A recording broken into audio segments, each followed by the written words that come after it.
Good morning, everyone. My name's Allan Jude. I'm the CTO of Clara, and I've been a ZFS developer for quite a few years now. And today we're going to talk about fast dedupe, collaborative redesign for dedupe that will hopefully make it much, much faster, and I'll be able to show some results from our early prototype today. So quickly going through the agenda. First, we'll talk a bit about what makes dedupe slow in the first place. And look at the data structures that Dedup uses and how we've optimized those. And then introduce the crux of our performance improvements, which is log Dedup, a way to amortize the cost of having to keep all the hashes on disk. And then we'll talk about some of the ancillary features that we've added around this to ensure the performance stays high as you get an older pool using fast Dedup, using quotas and zap shrinking. As well as being able to prune the dedupe table in order to, if you only have so much space available in a special VDEV or in RAM for the dedupe table, how we can decide which entries to remove to let new entries in and increase the chances of getting duplicates. And dedupe preload, so that if you have a system with a large amount of dedupe, that your performance after a reboot or failover isn't terrible for multiple days. Then we'll get to the exciting stuff with the benchmarks showing what we've managed to achieve, and then talk a bit about what else is still out there to do. And then I'll take your questions. So starting off with what makes dedupe slow, the first thing is that every time we're going to write a new block, we first have to check if we've seen that block before. So after the write comes in from user space and ZFS runs it through the ZIO pipeline and generates the checksum, we then look up that checksum in the dedupe table to see if we've seen this block before. Because if we have, then we don't need to allocate new space on disk. We can just write the block pointer pointing to that existing allocation and increase this reference count in the dedupe table. But this means for every write we do, we have to do some random reads to pull that information out of the zaps that are the dedupe table. And currently, the dedupe table is made up of two separate zaps, one for blocks that are unique, so have not deduped yet, and then a separate table for ones that have deduped.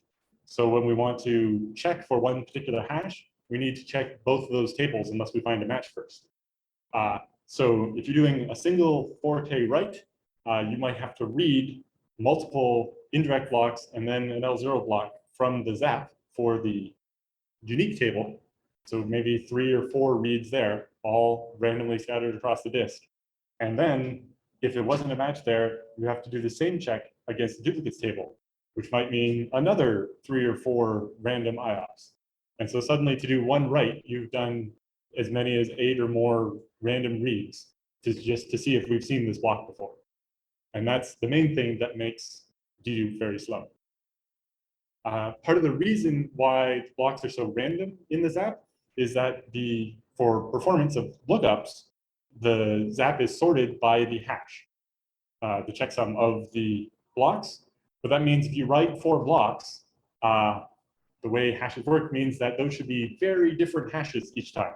So you're going to, if you're writing 4 blocks, you're not going to benefit from the reads you just completed for the first hash when you're doing the second hash, because it's going to read some very different part of the DDT. And so unless you have an extremely large number of blocks being checked, you're not going to get much cache efficiency from the dedupe table. And so your reads are going to be very randomly scattered throughout the dedupe table. That can be helped by, if you can keep the whole dedupe table in RAM, then you're going to get much better performance because you're reading out of RAM instead of off, especially a slow hard drive with very limited IOPS. But for that to work, your DDT has to stay small enough to fit in the ARC and not push all of your other data and metadata out of the ARC. And so that's where, from the agenda you saw, we talked about putting a quota on that size and being able to prune some entries in order to not have to just stop using dedupe once your DDT gets to a certain size. And then the other main things that make it slow are the amplification. Like we talked about, having to do a bunch of these extra read IOPS is going to, especially if your pool is based on hard drives, sap all your IOPS doing these lookups. But also at the end of the transaction group where you burst these new blocks, we have to add their hashes to the dedupe table or update the existing dedupe table entry to have a higher number of references now. And so again, that's writing an L0 block and then all the indirect blocks up to the top for it. So getting a 4K write on top of maybe generating as many as 8 read IOPS is going to generate at least 3 write IOPS. And so you very quickly run out of IOPS, especially when the indirect blocks get larger. And then finally, just the total amount of extra bandwidth you're writing, right? Even if you're not running out of IOPS because you have MTV or something, if you're having to write a whole lot of extra blocks, you can end up writing, 2 to 10 times more data to the disk as metadata about dedupe than you did actual user data during each transaction group, and that can eat all of your performance. So these are the main reasons why dedupe ends up being slow. Some of them we can fix, some of them not so much. So looking at the actual structure of dedupe, so on disk, that zap contains basically a key structure, which is the 32 bytes of the checksum, as well as 8 bytes of properties, whether, what compression algorithm is used, what its physical size was, what its logical size was, and a couple other bits. There's quite a few unused 0 bits in the middle there, but not enough to shrink it. And so that key is what ends up being used as the key in the zap. So it also means that even if there was a collision, the sizes weren't the same, the blocks would still have a different key in the zap. And then we have the actual entry, which is 256 bytes, because it has 4 DDT phys-Ts. So this is, each of those consists of the 3 DBAs, the virtual addresses where we would store data on disk. So that's which VDEV and at what offset we've stored the data for each of up to 3 copies. The reference count, how many times this block has been used already. And so 1 means it's not deduped, and 2 or more means there are multiple blocks using it. And we use that information when we free a block to decide if we can actually free that DBA or if it's still used by others. And then ZFS tracks the physical birth time. So when did we originally write this block to the VDEV? But in traditional legacy dedupe, we actually store an array of 4 of these. 1 for any of the blocks written with copies equals 1, another for copies equals 2, and another for copies equals 3. And then I think it was before 2.0 or so, we also had the concept of a ditto block. If a block had deduped a very large number of times, we'd store a whole extra set of copies of it just in case. Because if we're referencing this block 100 times, if the one sector goes corrupt, we want to make sure that we don't lose the data. But it turned out that wasn't working as intended and wasn't being scrubbed properly. So a couple of years ago, that feature got deprecated and dismissed, but to avoid changing the on-disk format, the slot is still there in the on-disk format, but is now not used for anything. So that means for each dedupe entry, we're storing a lot of this information. It does use ZLE, zero length encoding compression, since of the 4 slots, only 1 is ever used to shrink it, but logically, it's still a rather large entry. So to fix that, in the new fast dedupe, we changed things around a little bit and got each entry down to only 72 bytes by just having 1 of the DDT phys-T. But what we do is, if you originally wrote the block with copies equals 1, we'll populate 1 of those 3 DBAs. But if later a second block is born that does have copies equals 2, it will just allocate 1 more DBA and update the existing entry to now have 2 DBAs.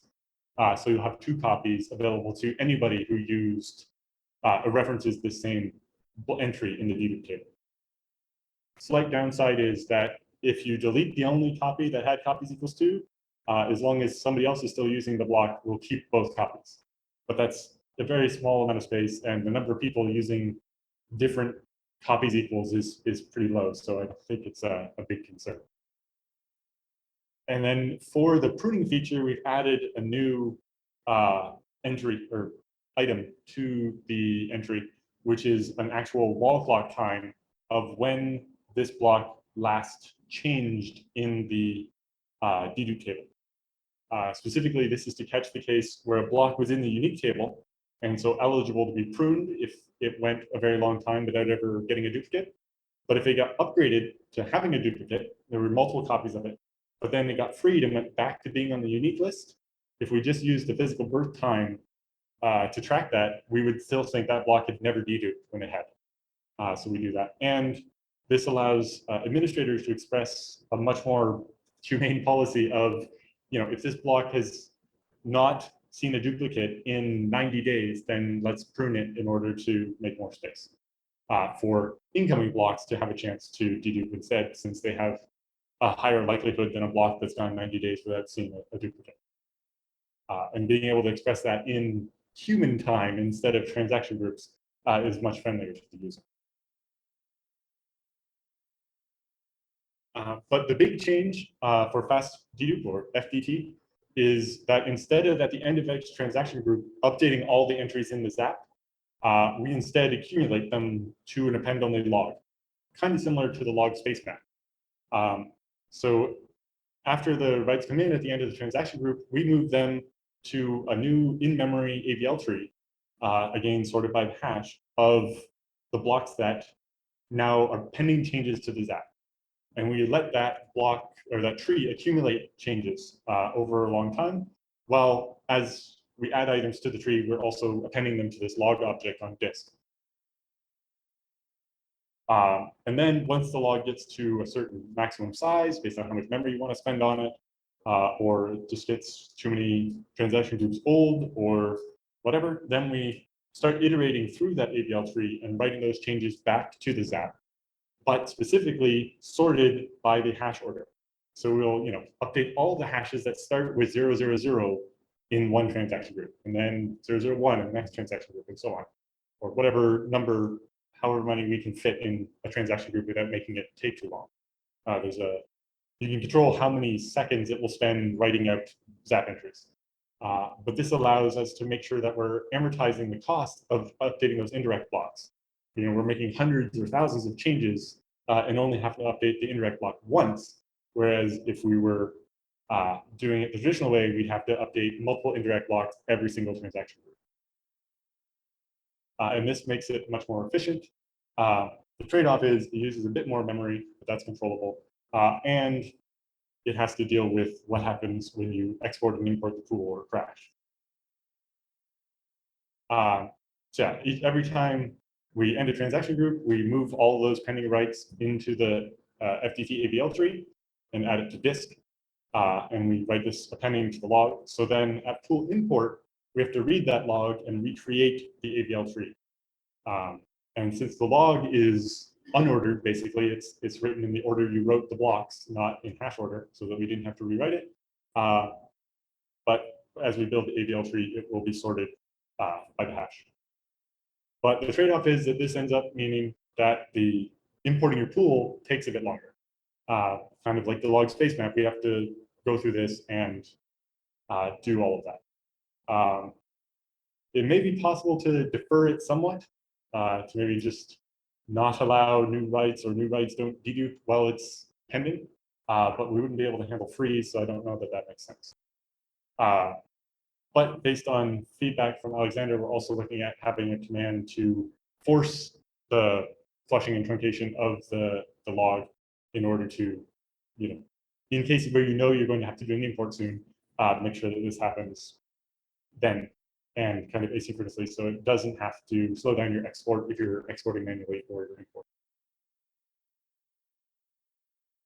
And so as we're writing out the changes, in the bonus buffer of the log that we've been keeping on disk, when we're flushing the log back to the ZAP, we can keep a pointer, a checkpoint to where we are as far as flushing out the log. So we keep the, as we're walking the AVL tree in hash order, every time we stop at the end of a transaction group, we record the last hash that we flushed out to the ZAP, so that if you export and import, we can resume from that same point and not have to redo anything.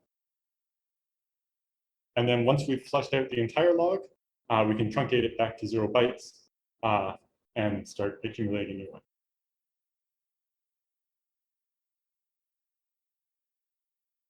yes, because this is a PDF, the animation doesn't work.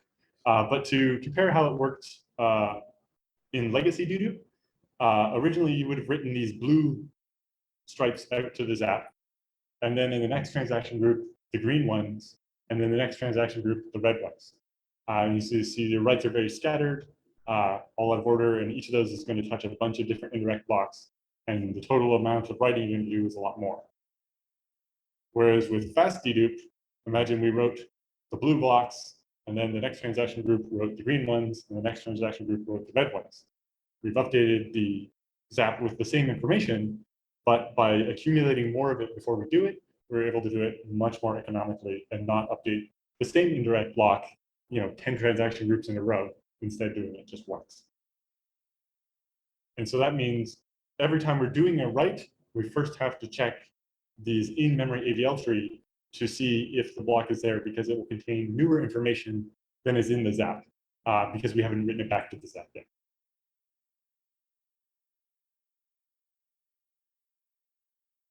So then some of the other improvements, the first one is dedup preload. We had a customer that's using legacy dedup, and they had a DDT that was over 100 gigabytes. They had enough RAM for it, but they found after a reboot, it took at least 72 hours before the write performance wasn't down in the gutter. And so we wrote a command, so zpool load -t, I think it was DDT back then, but FDT now, that basically walks through the entire DDT and prefetches it into the ARC so that they run that after import. It takes a couple of hours or something, but it means their performance is back to good very quickly, instead of taking 3+ days to just, as you randomly write, eventually cache most of the DDT back into memory. We're also working on an extension so that you could set a pool property to cause this to happen automatically after pool import. Looking at what interactions that might have with the L2ARC rebuild as well, to make sure that we don't overtax the system after an import by trying to do too many different things at once. Then the quota we talked about, we want to constrain the size of this dedup table. Now it's a bit smaller, so that helps, but we want to constrain the amount of memory it's going to take. Basically, because we keep the hash of every block we've ever seen, as you write more and more data, eventually the dedup table gets bigger and bigger until it's, it has the hash of every block you've ever written to the pool. And once that exceeds RAM, now suddenly you're evicting from the ARC all the time. And when you go to do a write, you have to wait for a bunch of random read IOPS off a hard drive, and that will make you regret your life choices.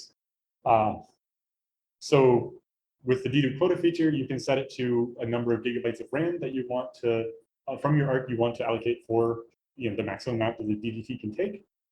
Or if you're using the special metadata classes, you can have a dedicated dedup bdev, and you can set the quota to auto, and it will constrain the DDT to the size of your special dedup class, so that it will never exceed that size and not end up spilling over into your regular storage that might be much slower than your dedicated dedup storage.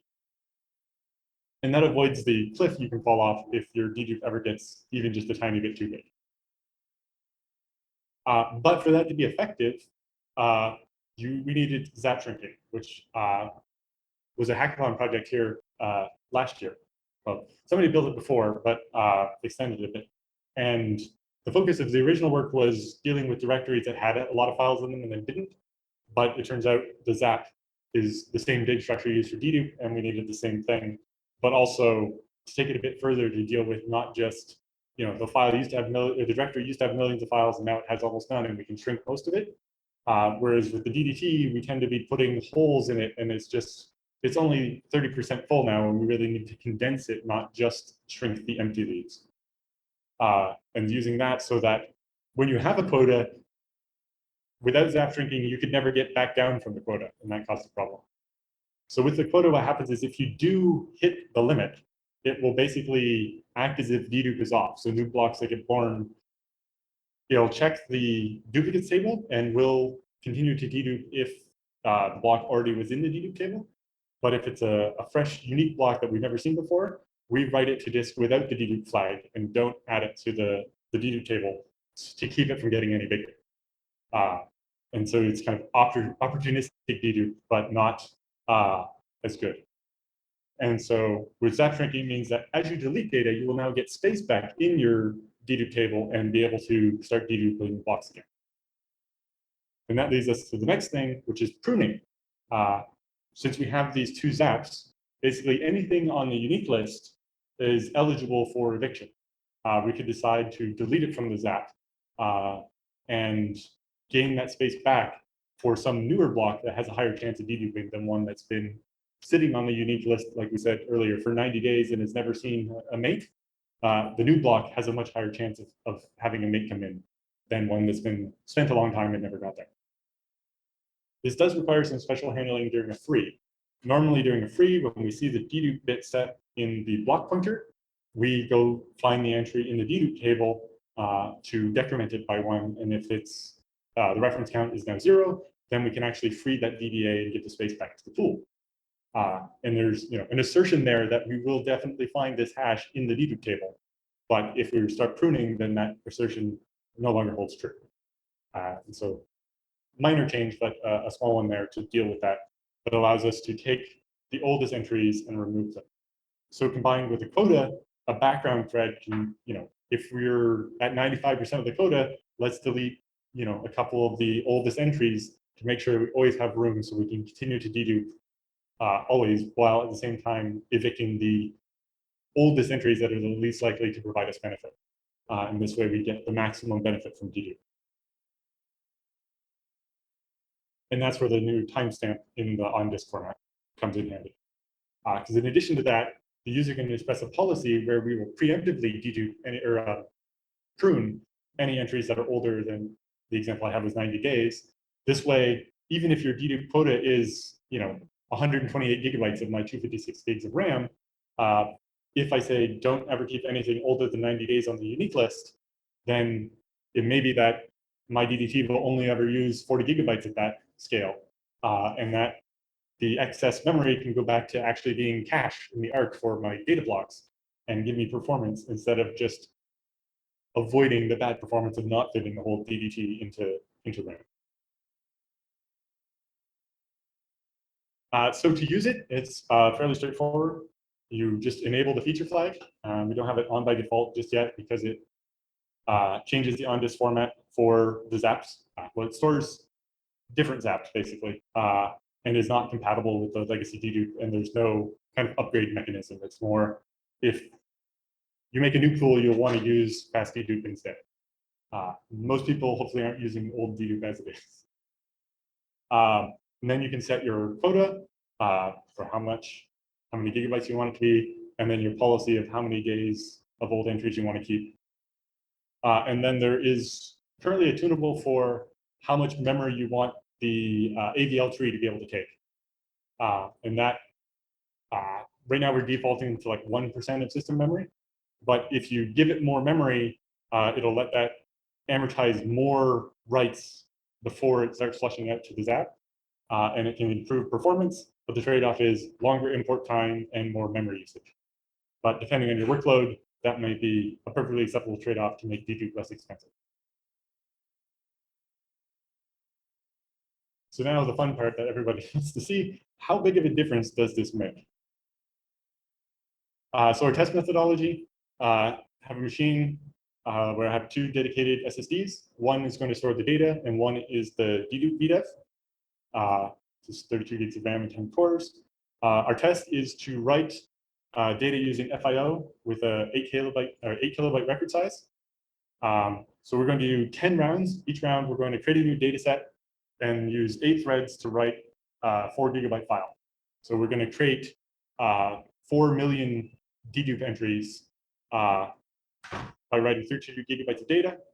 Then we're going to pause, measure how much we wrote to the dedupe VDEV, then do it again for a total of 10 times, writing out 320 gigs of data and seeing how, as the dedupe table gets bigger, how that affects the amount of amplification, the amount of extra writing we had to do just to that dedupe VDEV, using the counters I added with VDEV properties, which is one of the features that came out in 2.2. So here, the bright red line at the top is legacy dedupe. So as we write out more and more data, we see the amount of amplification is higher. So when we were writing the last 32 gigabytes to that pool, we wrote 141 gigabytes of dedupe updates, even though we were only adding 32 gigabytes of data. So that was 420 something % amplification. And if the trend continues, it means if you wrote another 32 gigabytes after that, you'd very quickly be writing 5 times as many updates to disk as the amount of data that you wrote. And then way down here, you can see the blue line is log dedupe. And then something I'll talk about in a minute, it turns out that the policy in ZFS is that all of these dedupe tables are critical important metadata. So we write them with copies equals 3, which is part of the reason why the amplification is so bad. So then we did a test, the next highest line there, or the kind of orange one that's in the middle, is what if we just used copies equals 1 on the fast dedupe table? So that zap, we only write 1 copy of every block instead of 3, because your pool should have redundancy, right? You're using RAID Z or mirrors or something, so you're not as likely to lose one sector anyway. And if you run a pool with no redundancy, you've onboarded that risk. And so with that, we see much better. So to make that a little more readable, I took the red line off the graph. Get old dedupe out of here. So here we see this kind of the second line, the orangish one, that is log dedupe, where we allowed up to 256 transaction groups worth of data to accumulate. It's about 320 megabytes of memory. So we usually hit that before we hit 256 transaction groups. But by aggregating up to 320 megabytes of zap changes at once, we see that in total, we had an amplification that peaked around 27%. So much better. One of the things we were curious about is in 2.2, we changed the default block size and indirect block size of the zaps used by dedupe from 4K and 4K to, I think, 32 and 32. So suddenly, the zap updates are actually more expensive, and that's where log dedupe has an even bigger impact. So the bright blue line at the top is actually going back to using a block size of 4K just to see what that would do, and we see that it causes quite a bit more inflation, hitting almost 40% instead of 27%. But then we tried the purple line is the same thing, but we went to a full 128K for the zaps. But because you're not going to make that many changes to any one leaf block, the savings are not very much. But when we upped the amount of memory we gave the AVL tree from 320 megabytes to 1.6 gigabytes, we see that the amount we had to write out was a lot less. And we saved that much more because we update the leaf block once with all the changes instead of once every transaction group. And so with that, we see inflation peaking at about 13%, which makes it much more usable than 450%. And so this is just graphing over the course of writing out 320 gigabytes, what was the total amount of data we wrote to our dedupe VDEV, which might even come down to affecting your wear leveling on your SSDs. So with legacy dedupe, we wrote over 750 gigs of data to the dedupe device just to write 320 gigs of actual data. Whereas even with copies equals 3 on fast dedupe, we were well under 200 gigs. And then again, the yellow is if we use copies equals 1, and we see that we're at 63 gigabytes out of 320. So 20% instead of 250 or 300%. And this is still a relatively small pool, right? The dedupe table only went up to 40 million entries. We have customers in production with 400 million dedupe entries. And so that many more indirect blocks, and their pool's older, so it's using the small block size. So it really adds up to terrible performance for them. And then looking at the performance of this, So the black line at the top is a pool with dedupe equals off, as we wrote 320 gigabytes, and we see we get an even performance just shy of 400 gigabytes per second for a SATA SSD. But then with fast dedupe, again, the yellow line is copies equals 1, and the green line is with a bit more memory for the AVL tree. We see that we get fairly steady performance, whereas the red one, we see the performance getting worse and worse and worse as we use more and more of the time in the system to update the zaps instead of actually write the data that you're trying to write to disk. And down at the bottom there, where you're having amplification over 400%, you're barely getting 60 megabytes per second of writes to your SATA SSD, and you're wondering, why is my system so slow?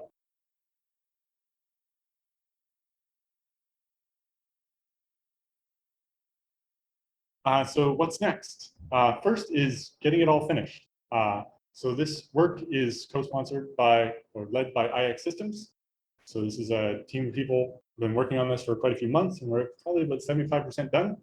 The initial design work was myself and Alexander Boughton, but the whole team at Clara has been working on this, including Don Brady, who's here. And we're looking for additional sponsors to help get this over the finish line. At the different sponsorship levels, you can get in on the design review and joint marketing, or even just get access to the prototype early. And so if you're interested in contributing to this dedupe work, please check out the sponsorship form that'll be in the slides, the links in the slides. And it was on the mailing list a couple months ago. And yeah, as we get the pull request ready, then we'll be looking for that. So yes, we're looking for more people to help get this over the finish line. And so if you want to get your name on this work, then please get in touch. So like we said, we found that DDT zaps all had copies equals 3. At first, we thought that was important for the duplicate zap, because if you lost a block in there, then that could mean the pool is just, you could never free any space ever again or something. But looking at it more closely, I think we'll actually be able to solve that. So we've solved most of these problems for the unique zap as part of the pruning code, where we're purposely deleting entries. And so if we got a bad block in that unique zap, we could just treat it as if that block of data had been pruned instead, and we deal with that. But for the duplicate zap, we decided what made sense there is actually, I think, Matt's idea, that if there's one block of the zap we're trying to read and we get back, e checksum or EIO or whatever, we can't read that block, then we can just leak that space. It's going to be 256 L0 blocks. That's not that much in the end.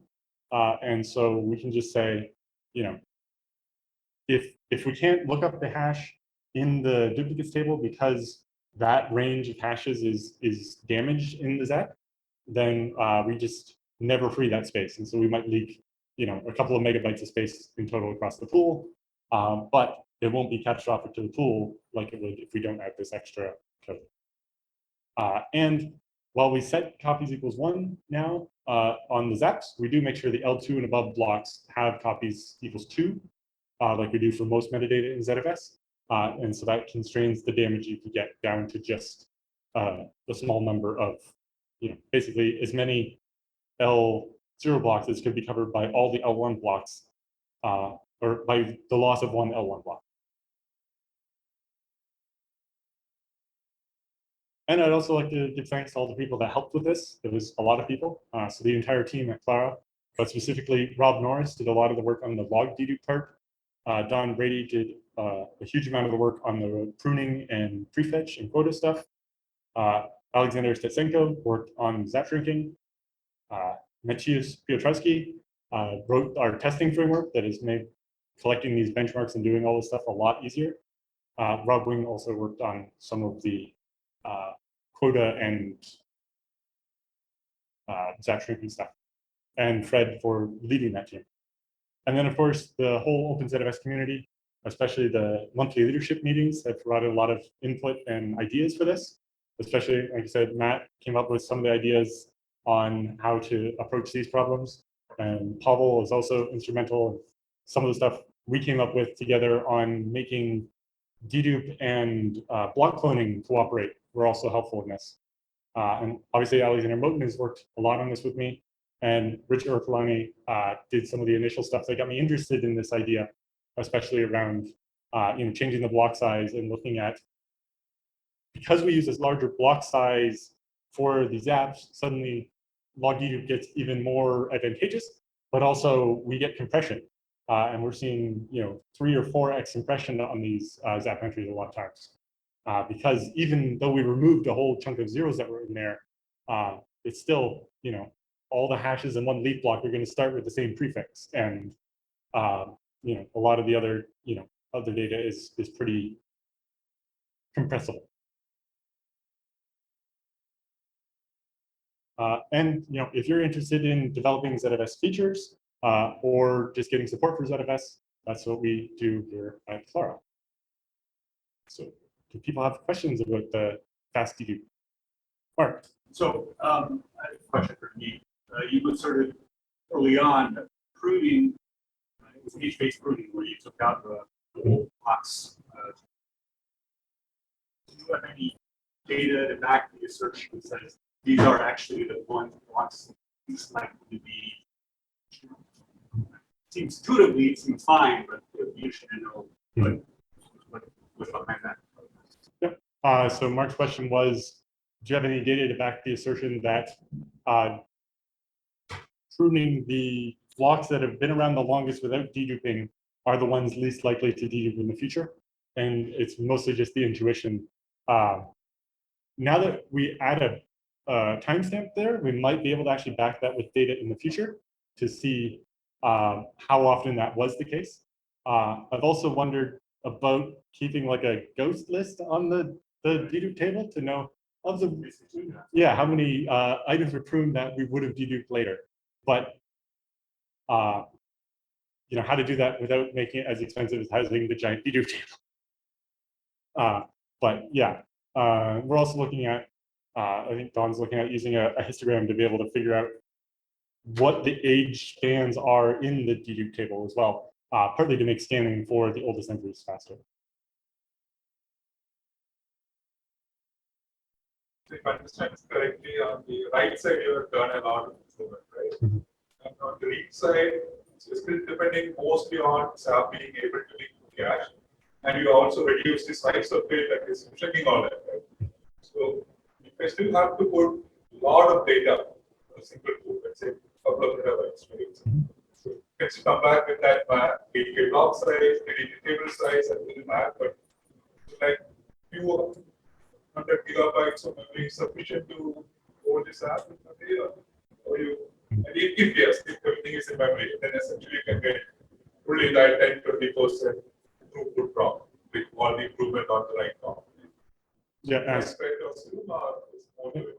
So the question is, assuming you have a lot of data, like 2 petabytes, all these optimizations are kind of on the writes to the zap, not the reads from the zap.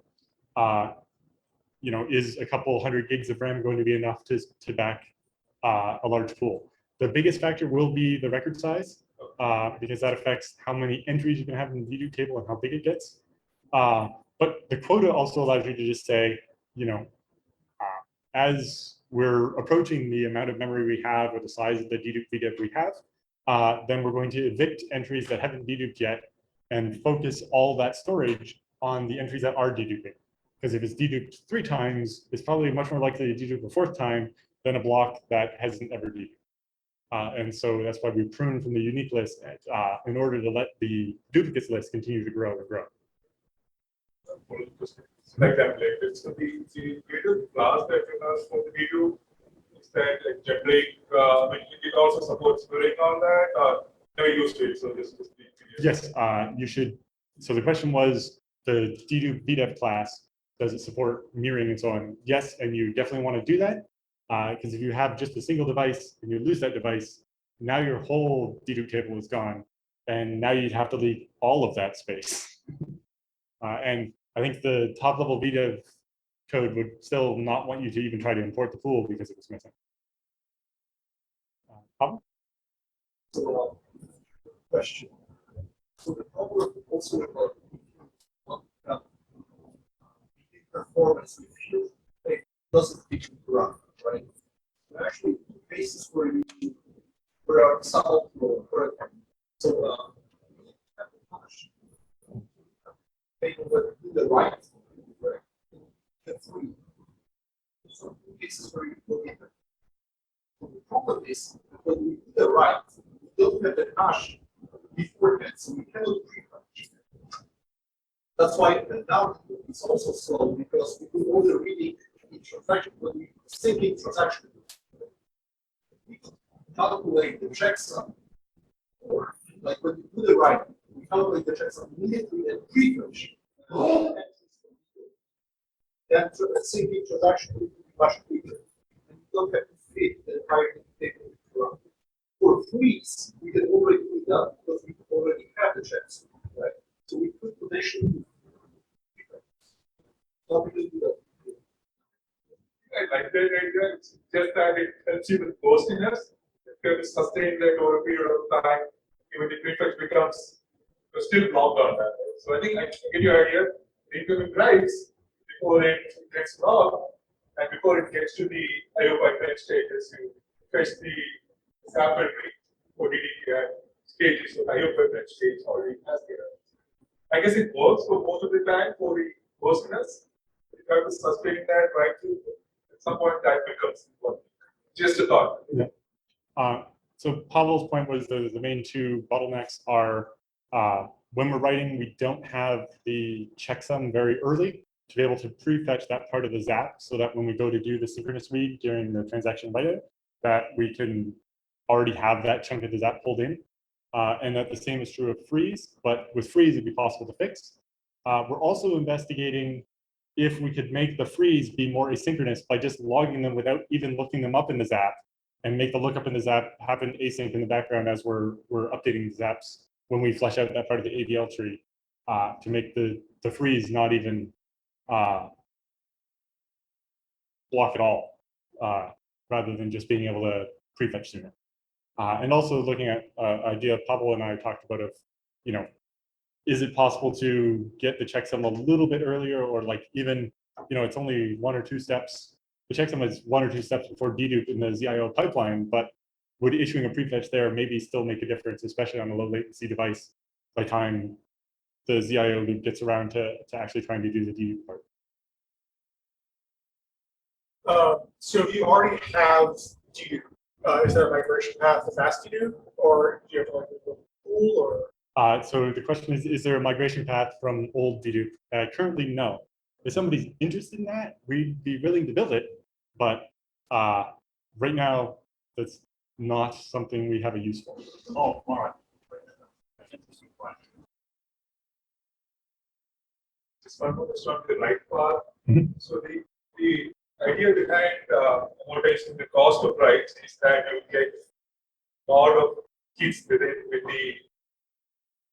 The same leaf block. same leaf block, right? Which means that you should need collision, not really collisions, but adjacent hashes, which allows you to coalesce that into a single zero block, right? I assume that's also a factor of how long you're ready to keep the immediate trees. The longer you keep it, the more you can accumulate, right? Yeah. And what's typical, I mean, it also depends on your workload pattern, actual data which comes in and patches into that, right?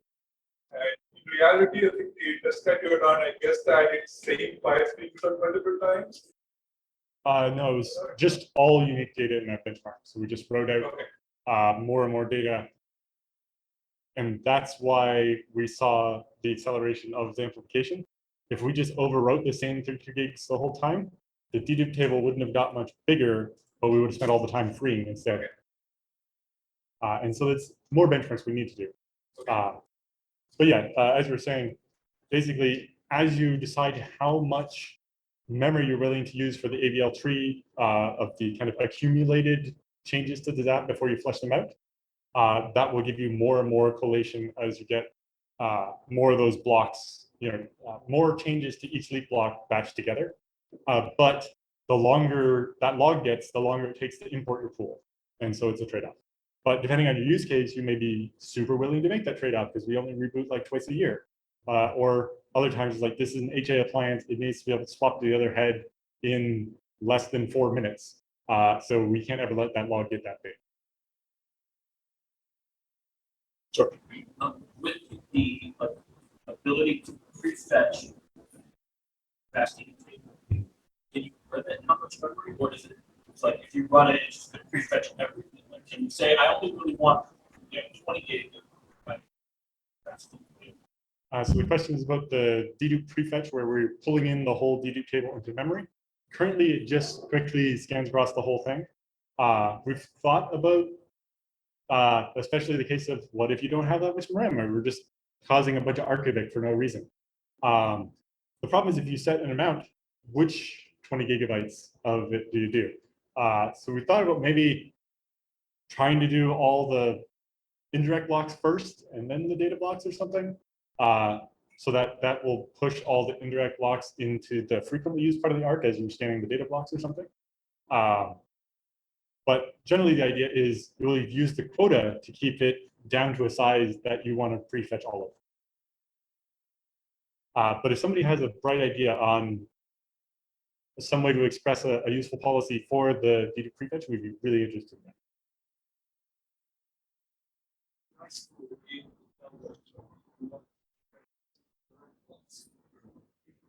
We know we got large. Mhm. So we just don't cache. The data blocks at all. Yes. Yeah, that is a flag I think makes a lot of sense. I've also wondered about just having a way to do that for any file. Say, hey, prefetch all the indirect blocks for this file because it's our database or whatever, and we're going to use it a lot. But at boot, we want to warm up our cache by at least having all the indirect blocks. We can't, it's an 8 terabyte file. We can't cache the whole thing, but we'd love to have all the metadata for this just laying around ready to go.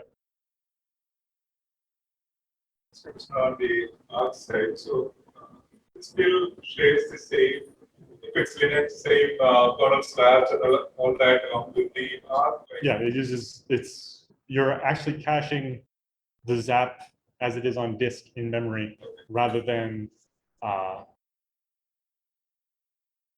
using some other bit of memory. That was an important difference over one of the older log dedupe prototypes, where it basically just kept everything in this one big AVL tree and rewrote it occasionally. That was all outside of the arc, so that memory could never be evicted.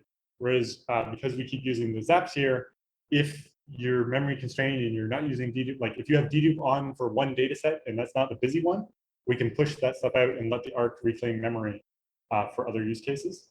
And there was one other point I had about that. It's not something really different. So One point I want to make was, now that the block size is larger, the dedupe compresses, so compress arc applies to the DDT table now. So if we have 32K blocks and they only take 8K of memory, you can cache a much larger DDT in memory now. Whereas when it was all made up of 4K blocks, if you had a 4K A shift, we never tried to compress it. And so it would always take the full amount of memory. So that's an interesting side effect of the larger block size now. Does it make sense to have separate payment slabs for this?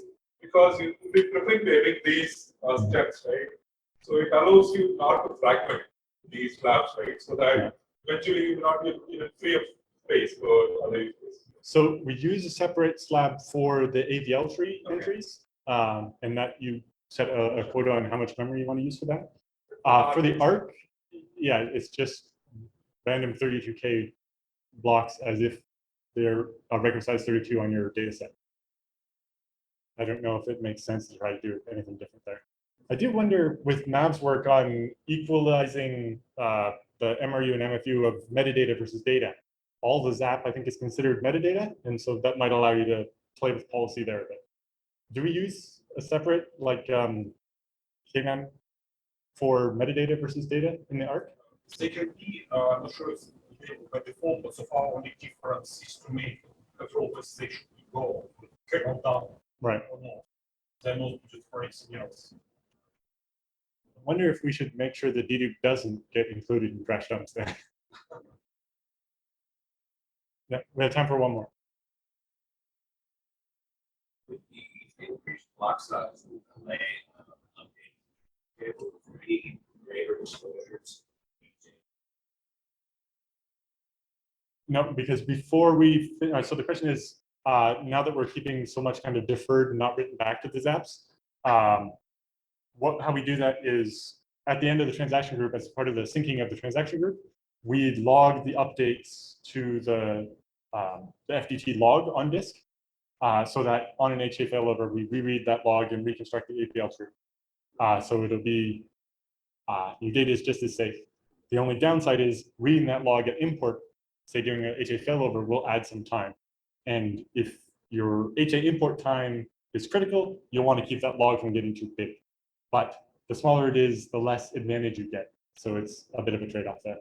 And one of the things we're looking at is adding a command so that if you're planning an HA failover, and a normal export takes too long, and so you just force the HA, you can run this command to flesh out both this log space map, the dedup log, etc., so that when you import over, it's going to be quick.